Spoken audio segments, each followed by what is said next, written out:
மானஸ் பக்கங்கள். Hi friends, இது மாலிகாவின் கேளுங்க கதை கேளுங்க. மானஸ் எழுதிய பேசும் பொன்சித்திரமே. அத்தியாயம் 7. பட்டாம்பூச்சியாக துள்ளி பறந்து சென்ற ஆழினி நேராக சென்று நின்றதென்னவோ தோட்டத்தில்தான். அங்கேதானே அவளுடைய ஆசை அண்ணன் சாண்டில்யன் உடற்பயிற்சி செய்து உடலை வலுவேற்றி கொண்டிருக்கிறான். ட்ராக் பேண்ட், ஆம் கட் பனியன் சகிதமாக தரையில் கையை ஊன்றி தண்டால் எடுத்து கொண்டிருந்தவனின் உடலில் இருந்து வியர்வை ஆறாக வழிந்து ஓடியது. முகத்திலும் வியர்வை பெருகி ஓட அது சிறு சிறு துளியாக மூக்கின் நுனியில் நின்று தரையில் இறங்கியது. அவன் கைகள் மடங்கி மடங்கி நீளும் வேளையில் அதில் தெரிந்த அவனுடைய கட்டுமஸ்தான புஜங்களை ரசித்தபடி அவன் அருகில் முழங்காலிட்டு அமர்ந்து கொண்டாள் ஆழினி. குட் மார்னிங் பாப்பு என்றான் சாண்டில்யன் அப்போதுதான் அவளை கவனித்து. மார்னிங் மார்னிங் அவள் சொன்ன விதம் கண்டு சிரித்தான். அண்ணா, உன் மேலே உட்காரவா? இப்போவா? வேண்டாம் வேண்டாம், ப்ளீஸ் அண்ணா. நீ இப்படி கொஞ்சும் போது அண்ணனுக்கு மறுக்க தோணுமா? சந்தோஷமாக அவள் எழ முயற்சிக்க, ஆனால் வேண்டாம் என்றான். அவள் முகத்தை சுருக்கி முறைத்தபடி மீண்டும் அமர்ந்து கொண்டாள். நான் உன்கிட்ட எத்தனை தடவை சொல்லியிருக்கேன், உனக்கு அப்படி வந்து உட்காரணும்னா நான் ஆரம்பிக்கும் போதே வந்து உட்காருன்னு. இப்போ ஒரே வியர்வை. பரவாயில்லண்ணா. உனக்கு பரவாயில்ல, ஆனால் எனக்கு இல்லை என்று விட்டு அப்படியே திரும்பி வானத்தை பார்த்தபடி படுத்து மூச்சு வாங்கினான். ஐயோ அண்ணா, எதுக்கு கீழே அப்படியே படுத்த? மண்ணெல்லாம் ஒட்டிக்கும். பரவாயில்ல, நம்ம மண்ணு தானே, வியர்வை ஆறுனா தானா உதிர்ந்துடும். 2 கைகளையும் தலைக்கு கீழ் வைத்து கொண்டான். அவனுக்கு நெட்டி முறித்தாள். அழகு அண்ணா நீ. தங்கையின் புகழ்ச்சியில் பெருமையாக சிரித்தான். சரி, பெரியப்பா எங்க? அக்கா கூட ஃபோனில். ஓ, அதுக்குள்ள பஞ்சாயத்து ஆரம்பிச்சாச்சா? சேகர் பெரியப்பாவும் தீப்தி பெரியம்மாவும் பாவம் என்ன பாடுபட போகிறாங்களோ. படட்டும் படட்டும், முற்பகல் செய்யின் பிற்பகல் விளையும் என்றபடியே வந்து அருகில் அமர்ந்தான் செந்தில். சும்மா இருக்க மாட்டீங்களா? பசங்க கிட்ட என்ன பேசுறதுன்னு தெரியாதா என்று அவனை முறைத்து கொண்டே வந்து மூவருக்கும் காஃபியை தந்துவிட்டு சென்றாள் தளிர். என்னடா பாப்பு, நீ இதெல்லாம் கேட்கறதில்லையா? உன் சித்தி என்னை எப்படி மிரட்டிட்டு போறா பாத்தியா? யாரு சித்தியா? அவங்க பாவம் சித்தப்பா. அவ இப்படி தாண்டா ஊரையே ஏமாத்திக்கிட்டு இருக்கா. உரக்க சிரித்தான் சாண்டில்யன்.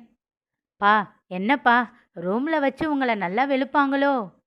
அதை கேட்டு ஆழினியும் அவனுக்கு ஹைஃபை கொடுத்து சிரிக்க இருவரையும் முறைத்தான் செந்தில். ஹாய்மா, சாண்டி எங்க? குரல் கேட்டு திரும்பினாள் தளிர். சாண்டில்யனின் நண்பன் பரணி நின்றிருந்தான். டேய், எத்தனை தடவை சொல்றது? சாண்டி இல்லை, சாண்டி. அப்படியே பழகிடுச்சுமா, அதை விடுங்க. அவன் எங்கன்னு சொல்லுங்க. தோட்டத்தில் இருக்கான், போ. பார்த்து பார்த்து இவனுக்கு பேர் வச்சா சாண்டி கேண்டின்னுகிட்டு. புலம்பியபடியே வந்தவளை கண்கள் சுருக்கி பார்த்தாள் மலர். என்னடி புலம்பிக்கிட்டே வர? பின்ன என்ன மலரு, எங்கள் அம்மாவுக்கு ரொம்ப பிடிச்ச எழுத்தாளர் பேர் அது. அவங்க ஷெல்ஃபில் அவரோட கதை கலெக்ஷன்ஸ் எவ்வளோ இருக்கும். அம்மா ஞாபகமா அவனுக்கு இந்த பேரை வச்சா அதை எப்படி மாற்றி கூப்பிடுறானுங்க. சின்ன பசங்க எல்லாம் அப்படித்தான், கண்டுக்காத நீ. தளிர் அவளை அழுத்தமாக பார்த்தாள். எதுக்கு இந்த லுக்கு? சின்ன பசங்கன்னு நினச்சிதான் சாகியையும் இசையையும் ஒன்றா இருக்க வச்சிருக்கீங்களா? அவள் பதில் சொல்லவில்லை. உங்களைத்தான் கேட்குற மலரு. அவங்க 2 பேரும் ஒன்றா இருக்கிறதுல என்ன பிரச்சனை உனக்கு? காலையிலேயே சண்டையை ஆரம்பிச்சிட்டாங்க போல. ஓ, உன் ஆசை அக்காவும் அத்தானும் கஷ்டப்படுவாங்களேன்னு யோசிக்கிறியா? அவங்கள நான் பழி வாங்குறேன்னு நினைக்கிறியா? தளிர் அவளை முறைத்தாள். முறைக்காதடி, நீ முறைச்சா எனக்கு சிரிப்பு சிரிப்பாக வருது என்று சொல்லி சிரித்தாள் மலர். மலரு, நான் சீரியஸாக பேசிக்கிட்டு இருக்கேன். எதுக்கு இப்படி ஒரு சூழ்நிலையை உருவாக்கணும்? போக போக 2 பேருக்குள்ள விரிசல் அதிகமானா இன்னும் மோசம்தானே? உண்மையான கவலையோடு கேட்டாள் தளிர். மலரும் விளையாட்டை நிறுத்திவிட்டு சீரியஸாகவே பதில் அளித்தாள். என்ன பேசுற நீ? அவங்க 2 பேரும் அண்ணன் தங்கச்சி. இப்படியே இருந்தால் நல்லாவா இருக்கும்? என் பாட்டி இருந்த வரைக்கும் ஒரு பையனை பெத்துக்கோன்னு சொல்லிக்கிட்டே இருந்துச்சு. ஆனால் நாங்கள் 2 பேருமே வேண்டாம்னு தான் முடிவு பண்ணியிருந்தோம். சாகியும் சாண்டியும் தான் எங்கள் பசங்கன்ற முடிவில் இருந்தோம். இப்போவும் அதே எண்ணத்தில் தான் இருக்கோம். சாண்டியை பற்றி கவலை இல்லை, அவன் அப்படியே குணத்தில் செந்தில் மாதிரி. ஆனால் சாகி, அவனும் நல்ல பையன்தான். ஆனால் இசைன்னு வந்தால் மட்டும் வேற மாதிரி மாறிடுறான். 2 பேருக்கும் ஆகவே மாட்டேங்குதுன்னு அவன் லீவுக்கு வர்றப்போ எல்லாம் இசையை எங்கள் அம்மா கிட்ட அனுப்பி வச்சிட்டேன். சின்ன வயசுல இருந்து 2 பேரையும் பிரித்து பிரித்து வச்சு ஒட்டவே வாய்ப்பை நாம் ஏற்படுத்தி கொடுக்கலையோன்னு எனக்கு ஒரு எண்ணம். சேர்ந்து இருக்க வச்சு பார்ப்போமே. ஒருத்தருக்கு ஒருத்தர் உதவியா ஏதாவது பிரச்சனையில் சப்போர்ட்டாக இருக்கும்போது அவங்க மனசு மாறாதான்னு ஒரு நப்பாசை எனக்கு. 2 பேரில் யாராவது ஒருத்தர் மாறினா கூட சந்தோஷந்தானே தளிரு. ஏன் எல்லாரும் நெகட்டிவாகவே நினைக்கிறீங்க? அவள் வருத்தம் புரிந்தது. சாரி மலரு, நீங்க சொல்றதும் சரிதான். பார்க்கலாம், எல்லாம் நல்லதாவே நடக்கும். ம். மிஞ்சி மிஞ்சி போனா என்ன பண்ணிடுவாங்க? ஒருத்தருக்கு ஒருத்தர் அடிச்சுக்கிட்டு காயமாக்கிக்குவாங்க.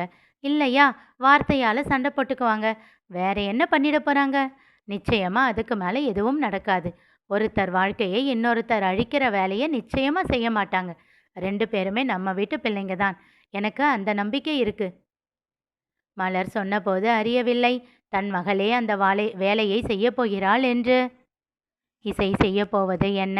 தெரிந்து கொள்ள தொடர்ந்து கேளுங்க, கதை கேளுங்க. மீண்டும் சந்திப்போம்.